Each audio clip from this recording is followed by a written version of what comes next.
ابراهيم، احنا نعرف بعض من 2017 تقريبا، من اول مره كانت تيدكس بتاع الاقصر لو تفتكر، يعني داخلين مثلا في 8 9 سنين اهوت. انا لسه عارف انت شغال ايه، او عارف انت ايه الحاجات اللي بتعملها من شهرين مثلا. ابراهيم قابلناه في تيدكس، وقابلته في معرض الكتاب، قابلته في ساينس شوز، وقابلته في ايفنتس، وقابلته وهو بيشتغل حاجات مع الحكومه في الامارات. كل ما اقعد معاه واقول له انت شغال ايه بنبهر قوي، ولكن بتنتهي الجلسه وانا برضو هو شغال ايه.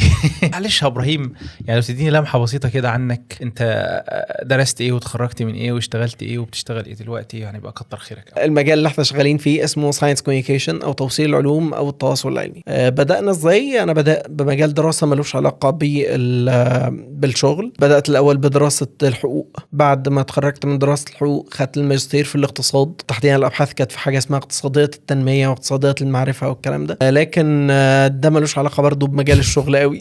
مجال الشغل هو ساينس كوميونيكيشن. ولو انت عملت سيرش ببساطة ايه هو ساينس كوميونيكيشن او ايه هو التواصل العلمي، تلاقي الموضوع بيتفتح قدامك، وهتلاقي تقدر تربط الحاجات اللي انت قلتها دي كلها ببعضها حالا. ايه هو التواصل العلمي؟ احنا بكل بساطة بنوصل العلوم. ديليفري. شغال ايه؟ شغال ديليفري. توصل العلوم ازاي؟ النهاردة العلوم احنا كلنا عارفين انها مهم انها توصل، ومهم اخر الابحاث توصل للناس، ومهم هذا الكلام يوصل. لكن انت ازاي هتوصله للعامة؟ ازاي هتوصله للجمهور العام؟ ده سياق. ازاي هتوصله للقارئ؟ ده سياق اخر. ازاي هتوصله للمجتمع؟ ده سياق اخر تماما. ازاي هتوصله للفئات المحرومة او الفئات اللي هي الفقيرة او المنعدمة؟ ده سياق اخر. ازاي هتوصله ما بين العلماء والباحثين وبعضهم البعض؟ ده سياق اخر. ازاي هتوصله ما بين بقى العلماء والباحثين وصناع السياسات او صناع القرار؟ ده سياق اخر. وكل سياق من دول بيفك لنا شفره. فلو انا هوصله للجمهور العام، بنوصله مثلا للاطفال، فعايزين نوصله بشويه مرح وعاوزينهم يحبوا العلم، فيلا يشوفوا شويه مفرقعات بقى وساينس شوز وعروض علميه تفاعليه والكلام ده، هنوصله لهم بالطريقه دي. طب لو هنوصله لناس اكبر شويه وناس قراء،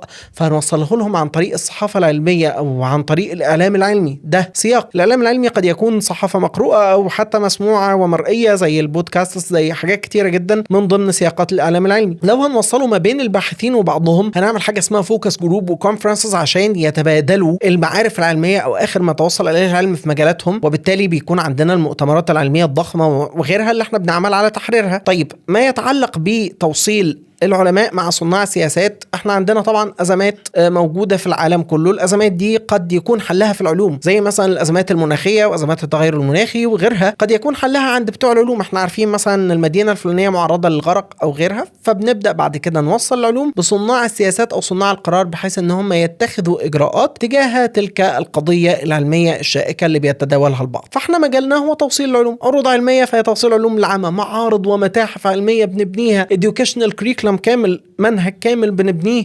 كل دوت لو هوصله للأطفال والطلاب وغيره. لو هوصله لصناع القرار هوصله لهم بالشكل الآخر اللي احنا اتكلمنا عليه من شوية، زي الفوكس جروبس والبوليسي بيبرز والحاجات دي كلها. عزيزي المشاهد والمستمع، أنا متأكد أنك انبهرت، بس أراهنك أنك عرفت الراجل ده بيشتغل.